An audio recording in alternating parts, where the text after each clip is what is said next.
Hi, this is Brad Constantine, and this is a podcast recording of the Old Testament. Although this is not an official recording of the Church of Jesus Christ of Latter-day Saints, every effort's been made to be as doctrinally accurate as possible. I'll be using for the text the Joseph Smith translation of the Old Testament, along with many commentaries from general authorities of the Church, BYU professors, Bible scholars, and others. This format will be very detailed, and so if you want a deep analysis of the Old Testament, you come to the right place. Thanks for your attendance. Hello there, and welcome back to the Old Testament podcast. This is going to be for Judges chapter 2. When discussing the political and religious conditions in Palestine at the time of the Israelite conquest between 1250 and 1200 BC, we should note that the whole Near East had boiled with turmoil during the preceding century. The power of Egypt's ally in Mesopotamia, Mitanni, had collapsed. Egypt herself first lost and then regained power over much of the eastern Mediterranean area. The Hurrian and Aryan peoples had pressed down from the north almost as far as Palestine. Assyria had begun to rise as a world power, and the old Hittite Empire of Asia Minor in Egypt had reached a standoff for control of the Near East. In Palestine, Egypt was nominally in control. The land of Canaan was made up of numerous city-states, each independently governed, which paid tribute to Egypt whenever they were forced to do so. Other Hebrew tribes, distant relatives of the Israelites, comprised a modest part of the population in Canaan. It is also worth noting that prior to Israel's settlement, the Canaanites had developed a linear alphabet, which later passed from Phoenicia to Greece, thus becoming the ancestor to our own. The material culture and international trade of the Canaanites was highly advanced, but their religious ways stood diametrically opposed to Israel's. Based on the fertility cults led by the god Baal, the Canaanite religion was an extraordinarily immoral form of paganism, including prostitution, homosexuality, and other orgiastic rites. The population of Canaan was mixed. In addition to the Canaanites near the sea and a few Hebrew clans, the Amorites are mentioned often in the Old Testament. Abraham descended from the Semitic people, many of the other peoples listed in the Bible as inhabitants of the land, Hittites, Hivites, Horites, Jebusites, etc., represent Canaan's non-Semitic elements, although their tribal names preserve their distant origins. These people fully adopted the Canaanite religion and way of life by the time of the Israelite invasion. That was by Kent Brown. Verse 1, And an angel of the Lord came up from Gilgal to Bochim, and said, I made you to go up out of Egypt, and have brought you unto the land which I swear unto your fathers. And I said, I will never break my covenant with you, and ye shall make no league with the inhabitants of this land. Ye shall throw down their altars, but ye have not obeyed my voice. Why have ye done this? Don't make strategic alliances to protect you. Trust in the Lord for your protection. That's the message. Wherefore I also said, I will not drive out them before you, but they shall be as thorns in your sides, and your gods shall be a snare unto you. And it came to pass, when the angel of the Lord spake these words unto the children of Israel, that the people lifted up their voice and wept. And they called the name of that place Bochim, and they sanctified there they sacrificed there unto the Lord. And when Joshua had let the people go, the children of Israel went every man unto his inheritance to possess the land. And the people served the Lord all the days of Joshua, and all the days of the elders that outlived Joshua, who had seen all the great works of the Lord that he did for Israel. And Joshua the son of Nun, the servant of the Lord, died, being 110 years old. And they buried him in the border of his inheritance in Timnath-Heres, in the mount of Ephraim, on the north side of the hill Gosh. And also all that generation were gathered unto their fathers, and there arose another generation after them, which knew not the Lord, nor yet the works which he had done for Israel. And the children of Israel did evil in the sight of the Lord, and served Baalim.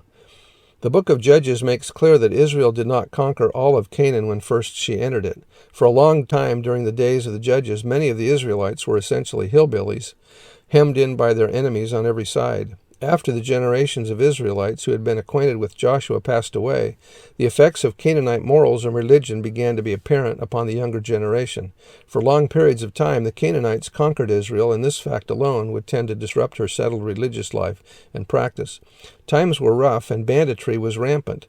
As the record itself states, in those days there was no king in Israel. Every man did that which was right in his own eyes.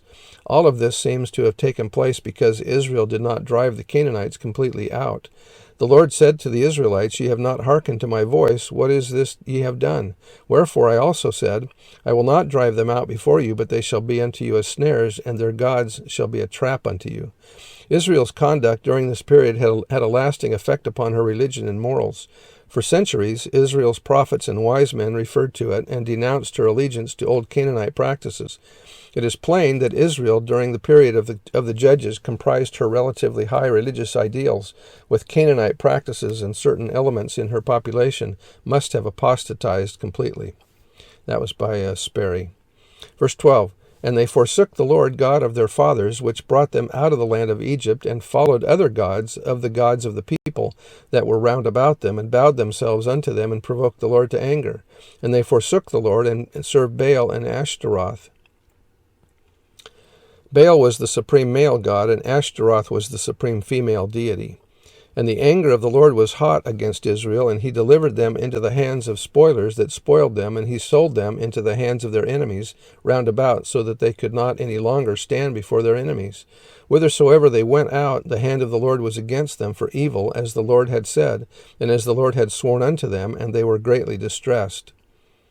Nevertheless, the Lord raised up judges, which delivered them out of the hand of those that spoiled them. And yet they would not hearken unto their judges, but they went a-whoring after other gods, and bowed themselves unto them.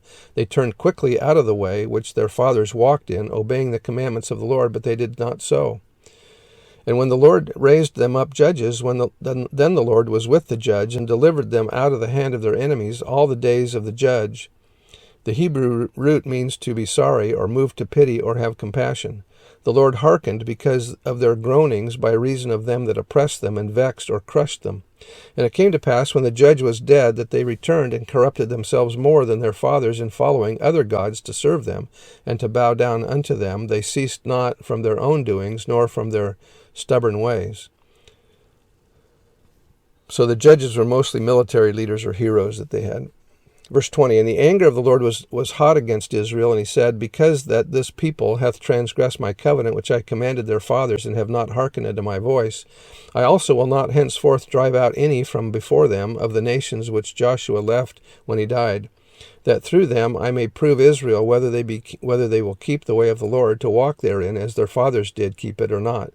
Sounds kind of like the Lamanites and the Nephites. So how are we doing? We're surrounded by Canaanites too, aren't we? How are we doing withstanding their temptations and their ways? George Q. Cannon said, We will show the world that we have principles that can stand the test of time and can withstand all the evil influences that can be brought against us. If we must rear our children in the midst of these, then let them rise superior to them. We cannot enclose our children in glass houses. We cannot exempt our children from the temptations of the world. They have to rise above them. I am looking forward to such a development of wisdom, strength, and skill, and power, that the development and training of our children will be a matter almost of perfect safety in the midst of all hostile influences. Still, we have to contend against these wicked things, the literature of the age, and all the evils that abound. We have to contend against these, and to teach our children to shun them. Therefore the Lord left, this is 23, Therefore the Lord left those nations without driving them out hastily, neither delivered he them into the hand of Joshua. So other nations are left to afflict and try Israel. Like I said, much like the Nephites and Lamanites. These verses explain what this historical record, the book of Judges, reveals. First, the people chose evil by worshiping heathen gods, and the Lord allowed them to fall into the hands of their enemies. Judges were then raised up by the Lord to deliver them. At such times, as it is more clearly stated in the JST, the Lord hearkened because of their groanings by reason of them that oppressed them and vexed them. But as soon as the judge was dead, Israel turned to the other gods, and the cycle began again. A strikingly similar cycle of righteousness and apostasy occurred among the people of the Book of Mormon, and is graphically described in Helaman chapter 12. Alrighty, that's the end of that chapter, and so let's come back tomorrow, or next episode, and we'll see what happens. See you then. Bye.